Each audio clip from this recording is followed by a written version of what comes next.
Hey guys, I hope you're all doing well today.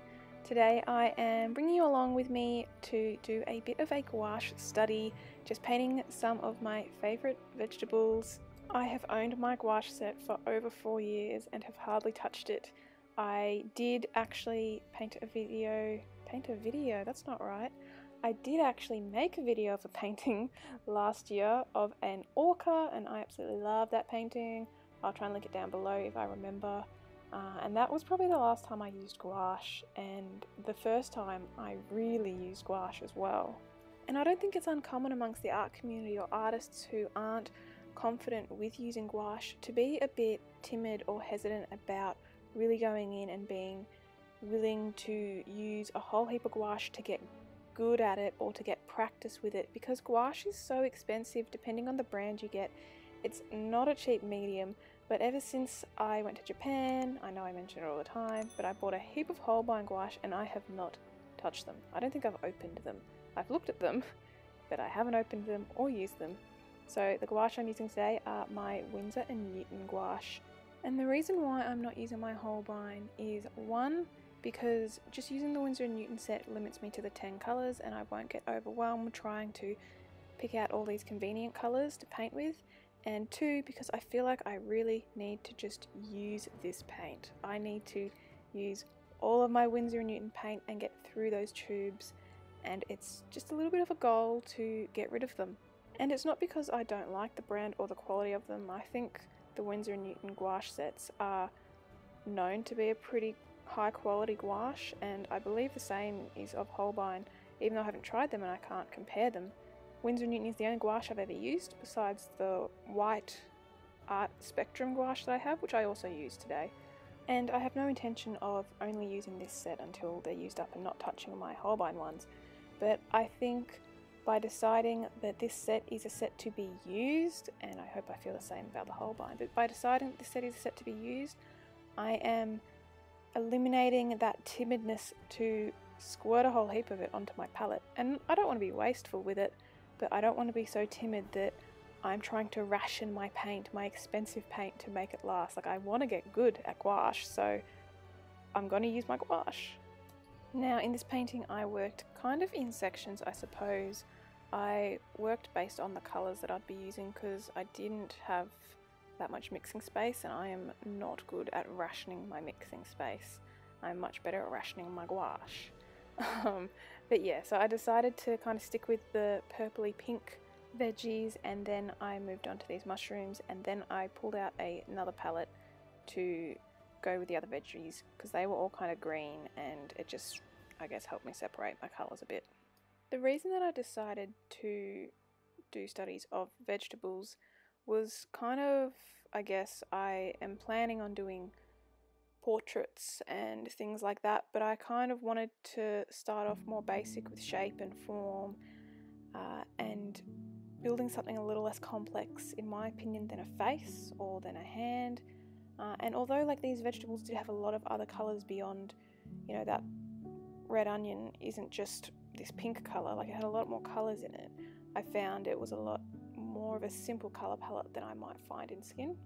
So I was watching one of my favourite chefs the other day, Gaz Oakley, also known as Avant-Garde Vegan, and after hearing two of my commonly used vegetables be called something else, I thought we could go through and name the vegetables as per I know them, and if you call them something different, please let me know. So we have red onion on the right, we have some Paris market carrots that are getting painted right now, we have some garlic up the top, some king oyster mushrooms down on the left.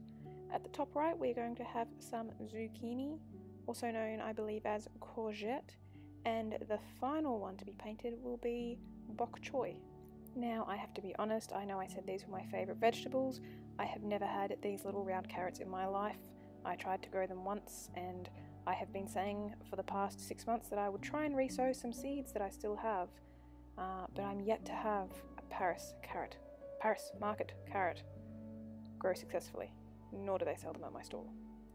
So I guess I should talk about what I learnt during this process, as this was I guess my first real gouache study that I've done, and the purpose of this gouache study was to try and learn about how gouache works and just to get a bit more comfortable with the medium.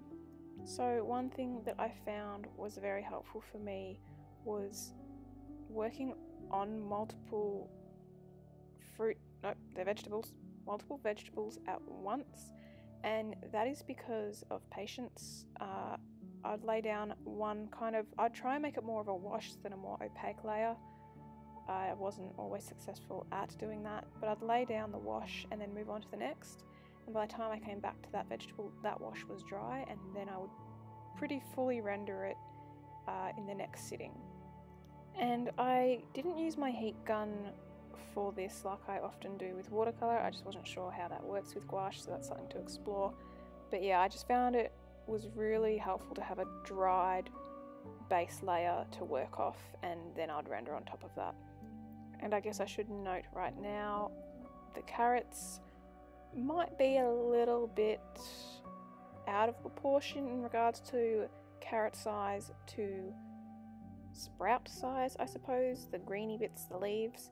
I guess I just didn't plan that very well, but I kind of didn't want to have any of the vegetables going off page and wanted to cram them all in, so I did the whole just screw proportions and fit the image in. Now for these studies I did use images from my computer. I think I searched Pinterest for them, and some of them I screenshotted and rotated a bit to kind of fit the angle that I wanted to paint them at. It would have been great to do like a life study from life, but I think I would have just not even needed a cup of water for the amount of tears that I would have cried with a cut open red onion sitting in front of me. But yeah, obviously, and they probably wouldn't have looked great a week later when I came back to finish off the carrots.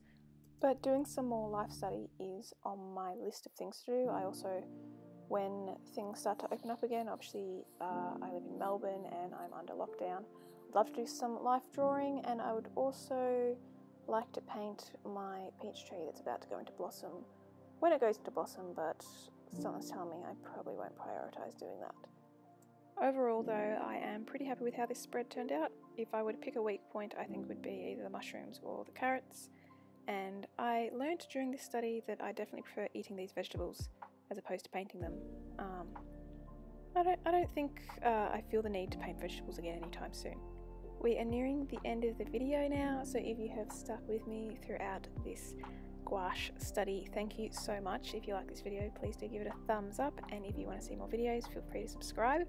I'm uploading every week at the moment, and hopefully there'll be a different gouache video coming to you very soon. My Instagram is linked down below if you are interested in seeing any of my other artwork, and I hope you guys have a great day filled with vegetables.